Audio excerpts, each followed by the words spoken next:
Okay, everyone, here's the deal. This is called manna. It is supernatural food from heaven that God will provide to us, and it can taste like anything you want, except for 4 things: cucumbers, leeks, melons, or garlic. Go and enjoy. Hey, Moses, I don't mean to complain, but I'm very partial to those foods. Yes, I know you like those things, but it's only 4 things that it can't taste like. It could taste like anything else. Can't you just deal with it?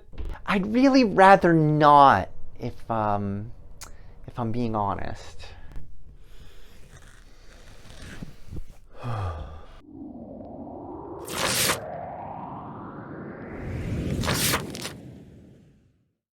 Hi everybody, this is Sam Zitten from JSU of St. Louis with your week's moment of inspiration from the Torah portion, Beha'aloska. So we have this interesting story in this week's Torah portion where the Jews were living in the desert at this point and they were getting their food. The food in the desert was the manna from heaven. Supernatural food that showed up every morning. They could take their portion, they could eat it, they didn't have to work for it, they didn't have to grow it, they didn't have to harvest it. It was just there for them every day and they could eat it. And interestingly, we're told that it could taste like pretty much whatever they wanted.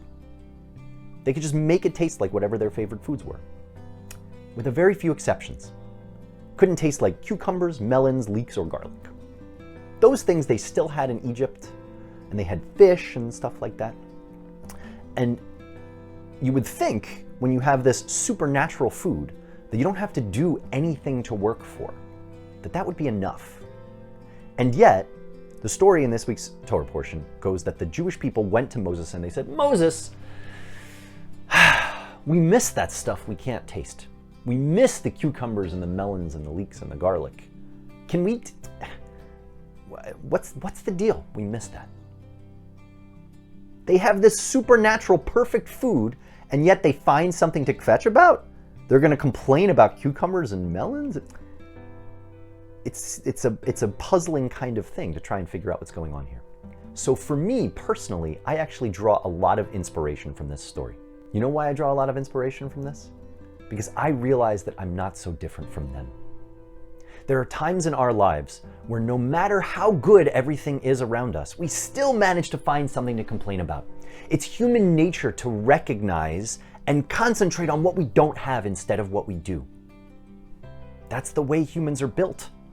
We see that was the case even for the Jews in the desert when they had this supernatural perfect food that they were given. They managed to find one little thing to complain about.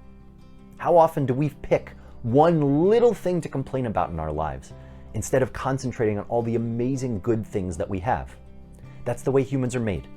And it's our job in this life to try and work on that, to focus on seeing the good in our situations and recognizing and concentrating on what we do have instead of spending all our time and energy concentrating on what we don't. Thank you guys so much for listening. I hope you have an amazing week and an amazing Shabbos. This has been your moment of inspiration from JSU. Take care.